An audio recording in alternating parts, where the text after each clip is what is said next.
Welcome back, everyone. For today's video, we are going to be taking a look at the second day of the Chess 9 LX event being held here in St. Louis, Missouri. Now, yesterday, I got off to a pretty good start, winning 2 games before losing the third game against Fabiano Caruana. And today in the 4th round, I start off with a resounding win with the white piece against the defending champion, Sam Sevian. So, I win the 4th game. I got 3 wins and 1 loss so far, doing very well. And the first game we're going to take a look at is my game with the black piece against Lenier Dominguez, originally from Cuba, now representing the United States. So, 3 points out of 4, 3 wins out of 4 games, and let's jump right into the action. So, those of you guys who did not watch my video yesterday, Chess 9 LX, LX specifically being the Greek symbols, meaning Chess 960. There are 960 different setups with the starting position. So in this one, we have the 2 knights on the edge. We've got the bishops on f1, bishop on a1, king on c1, queen on d1. Now, the game starts out with the move e4. Normally, when you have a rook or queen in the center, you generally want to push some p and try to take a lot of space. Now, before the games, I was analyzing with none other than the 13th world chess champion, one of the GOATs of all time, Garry Kasparov. So, Garry and I were analyzing, and we actually were not very happy with the starting position. Garry more so than me, because we both felt that white did not have a big advantage here, if any advantage at all. So Lenier opens with e4, and now I play this move d5. Now, one thing that I learned yesterday from Sam Shankland, who I also looked at a little bit of stuff with before the games, he mentioned that the computers generally like it when you play the Scandinavian opening, basically the queen anywhere in the center where you bring the queen out early and the opponent cannot attack the queen with these knights. So I take Sam's advice in this game, I play the move d5, and now Dominguez decides to play knight f3. Here I play the move e6, trying to solidify the pawn here. If white were to take, by the way, after takes, b3 and e6, both Garry and I concluded that black is already completely fine, because whoopsie daisies, I can castle very quickly. I've got the towers on these open files in the center of the board. I can try to bring the bishop out. I've got great diags, and in general, black's position is better. So, we get knight f3. Here I play the move e6, and now Dominguez decides to play the move knight to g3. Now, knight to g3, of course, is pretty reasonable. I go knight to f6, and now we get the move e5. Now, one interesting point about this is that both Garry and I thought that this French structure where white puts a pawn on d4 is actually much better for black potentially here. Let's say knight g6, d4, and c5. Both of us thought that if anybody is better here, it should be black. However, Garry's opponent in the first round, Sam Shankland, or in this same game where Garry had white, actually thought that if anybody is better after f4, e6, e4, d5, e5, it would be the player with the white pieces. So there's a little bit of a difference in the players and how they view the positions. So back to my game. We get e5, knight d7, Dominguez plays d4, I play c5, and now we've reached a classic French structure here. I've got the pawns from f7 to d5. However, for white, if white goes c3 here, trying to create the classic connect 5, you'll notice that instead of having a rook on a1, you've got this bishop, which is walled in by the pawns. This bishop has absolutely zero scope whatsoever. So Dominguez instead plays queen d2. I go queen c7, we get b3 here, trying to bring the dark square b into the game, and now I play the move knight g6. Now, one of the great things about my position here is that it's a very flexible position. I can always try to castle my king to the queen side, for example, like this, or try to go the other way. Let's just play some random moves where I can now castle my king to the king side. So, I've got a lot of flexibility, and there's a lot of pressure on Dominguez here because his pawns are also a little bit brittle in the center here. This pawn chain is hanging by a thread. So Dominguez goes for the move castles here, and I think this move is actually, or I thought it was a mistake, but apparently the computer disagrees, and I play the move c4. Now, at this point in the game, I was very happy because, of course, I've achieved the classic connect 4, but more importantly, now I'm going all in here. I want to attack on the queen side and checkmate my opponent's king. Now, it's funny because the computer actually says after knight g5, bishop a3, king b1, and castles. Apparently, white is better after f4 because very quickly you're attacking on the king side, but honestly, this looks a little bit suspicious to my untrained eye. So, instead we get c4, and now we have the move bishop c3, and here I play the move b5, trying to launch my quick attack on the queen side here. You'll notice that the rook is perfectly placed on b8, as I can play b4, and suddenly the pawn avalanche is storming up the queen side. So we get the move bishop to a5. Here I go knight b6, Dominguez plays bishop b4, and now I go for the move bishop e7, and we get the move king b1. Now at this point, I was really happy with the position because now I can castle my king to the king side, and suddenly I'm attacking on the queen side very quickly. And what you'll also notice about this position is the pawn structure starts to look like one of my favorite openings, which is the king's Indian defense, where you start pushing your p very quickly. So Dominguez goes rook c1. Now I play the move rook f8, Dominguez plays c3, and here I decide to play the move knight d7. Now I could have traded the pawns on b3 and played knight c4, sacking the knight, and I did consider it, but after takes, and king c2, I wasn't sure if this is actually winning for me. Apparently takes and a5 is winning. Oh, because after takes, I guess I have c3 here, followed by the kebab with rook b2. But at any rate, this is something that would take a lot of time. I'd have to get low on the clock, and Dominguez's moves would simply be a reaction to what I'm doing. So instead I go knight d7. Dominguez trades, and now he goes b4, and here I play the move a5. Now what you'll notice is that if I can get these knights to b6 and c6 here, all of a sudden this starts to look very much like a King's Indian attack, or the King's Indian defense, where you're attacking very quickly on the king side. Now keep this pawn structure and these knights in mind, because now I'll go back. Actually, I can't do it. This is Fisher random. I was going to set up a position for the King's Indian defense, but I can't do that because this is Fisher random. But with the knights here, the pawn structure, this is looking like a King's Indian. So Dominguez trades, he goes b4, I play a5, he goes for the move a3, and now I play the move bishop c6 with the idea of opening up the a file by stacking the towers. Dominguez goes bishop e2, I go rook a8, king b2, and now I play the move rook a6. Dominguez continues with rook a1, and now I go rook a8, and here he plays the move rook a2. Now you're probably thinking, well, what's the big deal? There's no actual threat. You've got a double stack, but not a whole lot is happening. However, if white plays a move like, let's just say rook b1 here, now I go queen a7, lining up the legendary triple stack. This is also what we call the Aliekan's gun. You know, it's like a gun here on the a file. Americans would know all about that. And I simply want to open up the a file and attack in a hurry. One sample line is a move like queen c1, and after takes, I have rook a2 check, and after takes, queen takes a2. It's uh-oh spaghetti-o, as the king on b2 is simply getting checkmated. So Dominguez plays rook a2, and here I make the decision to take the pawn on b4, because now white cannot take with the a pawn. You lose the rook and the game, so white has to take with the c pawn. Now I go for the move knight to b6, trying to bring the knight either to a4 or play c3 and enter via the c4 square. Dominguez goes rook a1, and now I play this move bishop e8. Now this is a very quiet move. I seriously considered playing c3, trying to fork the king and the queen. If white were to take with the queen, then the knight forks the queen via a4, and if white takes with the king, I thought after knight c4 I was still doing well, but white can maybe go queen c1, run with the king to b3 or d3, and I didn't see the knockout blow. So instead I go bishop e8. Dominguez plays king c2. Of course, if he were to play a random move like knight h5, now c3 would win the game, as he has to take with the queen, and then knight a4 checks the king and wins the queen. So Dominguez goes king c2. Here I play the move knight c6, trying to put even more pressure on the queenside pawns on b4 and a3, and now Dominguez plays king c1. Here I go for the move queen e7, which is twofold. First of all, I'm continuing to spy the pawn on b4, but down the road, I might even want to play a move like f6 here, trying to reroute the bishop via this nice diagonal on g6. So Dominguez goes bishop d1, and this is a move that's a blunder, but at this point, frankly, it's very hard to defend. King d1 is probably the best move, trying to run the king to the king side, but after f6, let's just say takes, all these pawns are very, very weak, b4, d4, and a3, and sooner or later, something is going to collapse for white in this position. So Dominguez goes bishop d1, and now I sack a pawn with c3, opening up both the c file, but also creating some nice squares for my knight on c4 and a4.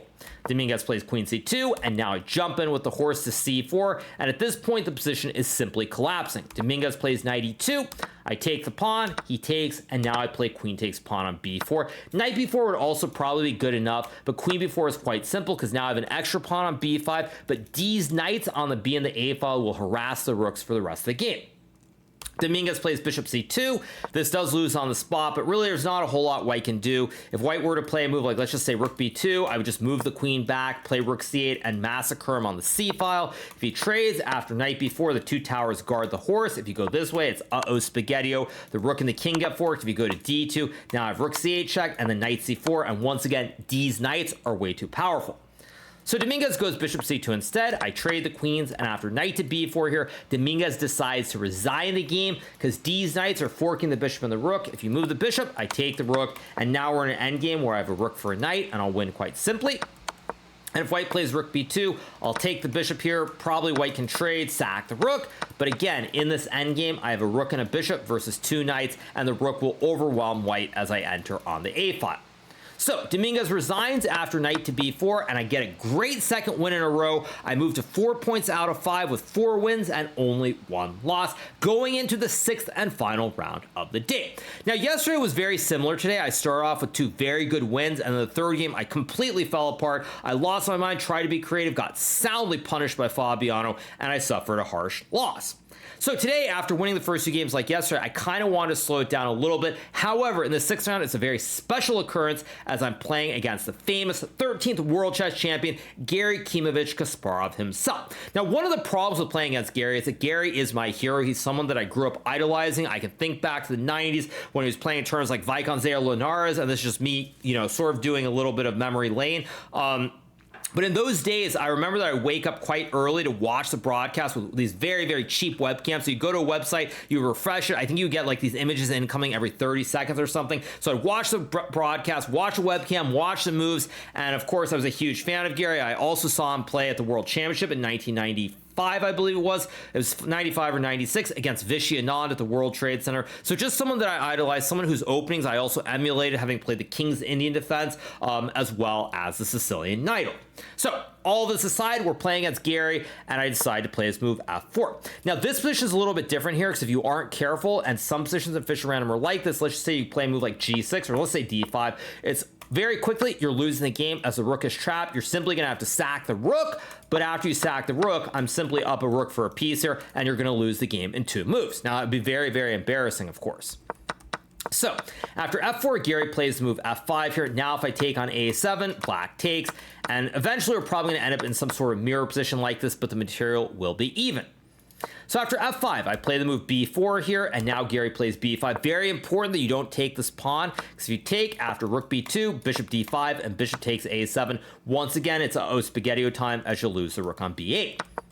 So we get the move b5 here being played by Garry, and now I play the move a4. Now, for this round, because I was playing against Garry, we obviously did not analyze this position together, which meant that I was looking at this with Samuel Shanklin. Now, no offense to Sam, I obviously like him a lot, and I think I actually play him tomorrow, but Sam is not at the same level as Garry in terms of conceptualizing some of these ideas. So Sam and I are looking at Sam says play a4, and after a6, go a5. You're just much better here. The knight on a8 is stuck. Now, initially, when we were analyzing, we only have a little bit of time. I thought, well, this is just great, so why not play it? And we didn't really look any deeper beyond a5, so I thought, why not just follow it? If it doesn't work, I can just blame Sam for losing the game.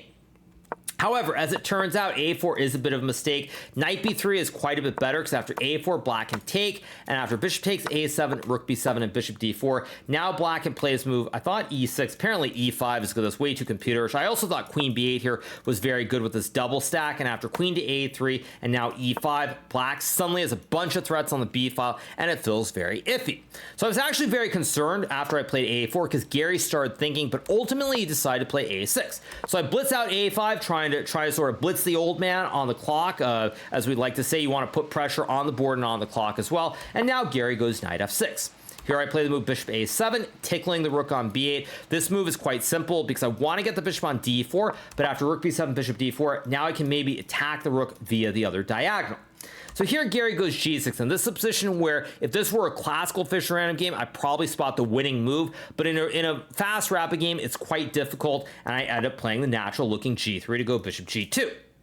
Now, the computer here actually says that after e4, sacking a pawn in the center of the board, white is apparently winning here because of this open diagonal. If black were to take, I believe you go queen to b2 here, and after bishop g7, g4, suddenly with this AA battery as well as a wooden shield with this bishop on d4, all of a sudden black is getting crushed on this diagonal. Sample lines say bishop d5, g5. Now if you move the knight, you lose a piece here, and you lose the game as well. And if you were to play a move like, I don't know, let's just say, I don't even know what you do here. There's no way to avoid g5 just winning a piece. So you basically will resign no matter what. However, if I'd known that there was a big advantage here, I almost for sure would have found this move, but without knowing there was an advantage, e4 is a very, very tough move to play, so I end up playing the move g3, trying to fianchetto my bishop to g2. Now, this also fits in with my general approach in Fischer Random in this tournament, which is try to play simple chess for the most part. When you get too creative, that is exactly when bad things tend to happen, as I learned against Fabiano. So I go g3. Garry plays bishop g7, I play bishop g2, and here he plays move c6, stopping any threats on the diagonal, and intending to bring his knight into the center of the game, or center of the board, I should say. So I go knight b3. Gary plays d6 to stop me from forking the pawn and the rook here, and now I play knight f3. We got bishop d5, I castle, Gary castles, and now I play the move d3, and Gary goes knight c7. Now this is where I move a little bit too quickly. I play this move bishop b6, and as soon as I play this move, I regretted it. The computer actually thinks after rook to e1 here, trying to prepare this pawn thrust with e4, white has a bit of an advantage, and I had this feeling that bishop b6 wasn't right, but at the same time, because I was up so much time on the clock and knowing that Gary can panic when he gets low, I decided to play bishop b6. Now Gary plays bishop takes f3 after a little bit of thinking. He also did a little bit of some weird finger movements or gestures during the game, like he was just like pointing like this around a square. So I don't know if he thought there was some tactic. But at the end of the day, he ended up playing bishop takes f3. Now I take, Gary goes knight d5, and here I play this move c4. Now I was actually feeling really good about this position with the two Bs, this nice diagonal, but Gary correctly takes the bishop on b6, and now he takes on c4. Now, I actually expected Gary to play rook takes b6 here, but after c5 takes and queen takes c5, let's just say knight d7, I can take, and after rook to e8, queen d6, white is actually quite a bit better here. It's even material, but there's a lot of pressure on the c file here. Black's pieces are a little bit misplaced here, and that's why Gary spent a lot of time here before ultimately playing the move pawn takes pawn. Now I take, he goes d5, and this is where I make a bit of a mistake. I play this move queen takes pawn pretty quickly instead of using more time. Now one of the big reasons you want to move quickly is that at certain moments you'll need to use time, and this was a perfect situation where I was up 8 minutes on the clock, but instead of thinking, I decided to just take right away. Now the computer actually says after queen c5, knight to d7, queen to e3, let's just say knight b6, now I have rook to c1, and suddenly there's a lot of pressure here. My knight can jump to a5 or c5, the pawns on the diagonal are weak, the pawn on e7 is also weak here, and it should be quite good. Instead, I decide to take right away, and now Gary correctly plays queen b8, and all of a sudden, even though I'm way up on the clock, I realize that I cannot possibly be better. So I play this move knight c5, which is probably okay, although the computer prefers knight to d4, trying to go to e6, as well as hitting the pawn on c6. We get rook takes pawn, and now I go queen a4. Now, the computer actually wants queen a5, rook b5, queen a6, simply trying to force a draw, but this is Fisher random, and I really don't want to make a quick draw, so I go to a4. Gary plays queen to d6, and now I make a huge blunder with this move, pawn to d4. Now, this move is a terrible move. I had a feeling it was bad, but I couldn't help myself. I thought that maybe I should play something like e4, or maybe e3 as well, but then I thought, well, d4, why not? And the reason I thought this was fine is that after knight to e4 here, I thought I'd just go e3, protecting the pawn. And after knight c3, it looks like black is forking the queen and the rook. But here I can play queen to a7, and I thought I was okay. Now, what's funny is that this line is not okay, because after takes, and knight d2, suddenly the rook and the bishop are getting forked. If I go rook f2, there's knight c4, forking the queen and the pawn, and black is actually very, very close to winning. So my calculation stopped at queen a7, and I thought I was fine. But then I realized as soon as I played d4 that after knight to e4 here, e3, not only does black have knight c3, but actually I thought I was fine there. Black has knight to d2 here, forking the rooks and the bishop at the same time, and now I basically resign the game. I just resign on the spot.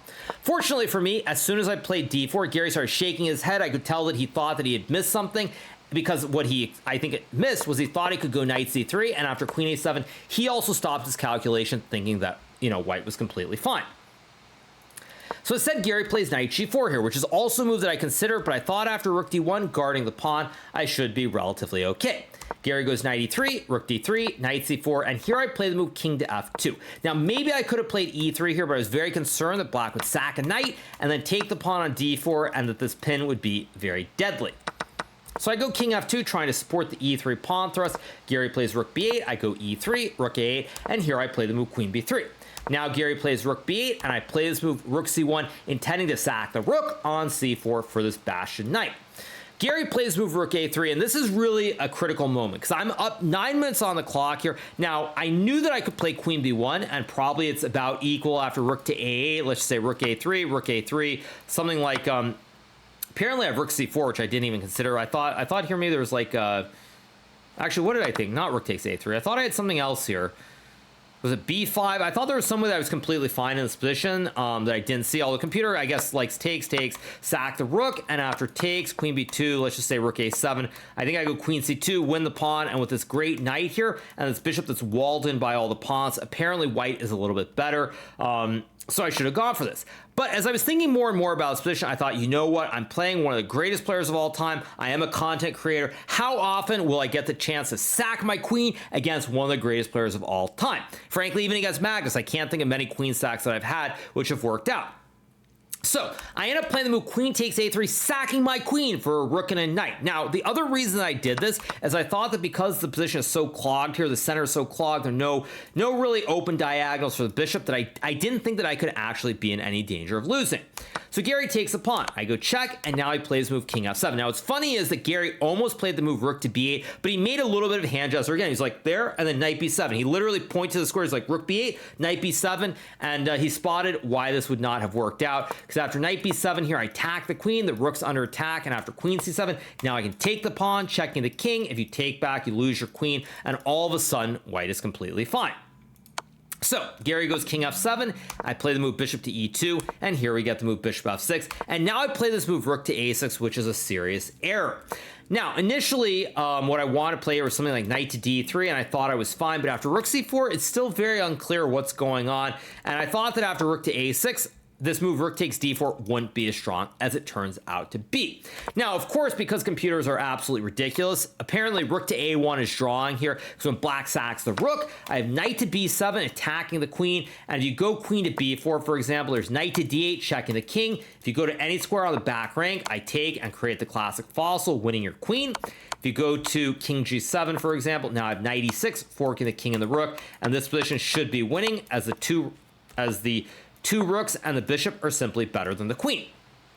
Last but not least here, after queen to d7, now I have knight to c5 here, and queen d6, knight b7 is a repetition. And if black happens to play queen c7, I can sack the rook with rook to f8, and after takes, knight e6 check, I take the queen. And again, somehow I'm better in this position.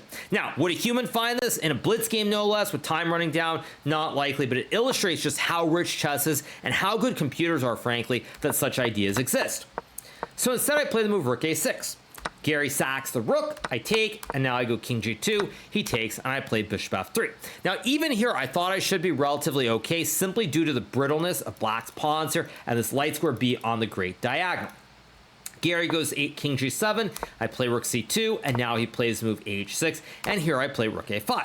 Garry goes bishop b6, I play rook a6, and now the game ends by repetition after the rook and the bishop move back and forth. But what's incredible about this position is that queen to b4 is actually winning for black, because after rook takes pawn, you suddenly see the double stack laterally, and the king side is collapsing. But after queen to d2, king h3, bishop g1, rook takes g6, black goes king to f8 here, and suddenly there's this nasty threat of checkmate on h2, and if I block, which is a natural move, after queen to e2, I suddenly can't stop both of these checkmates on g4, h5. Say I take, queen g4 is checkmate.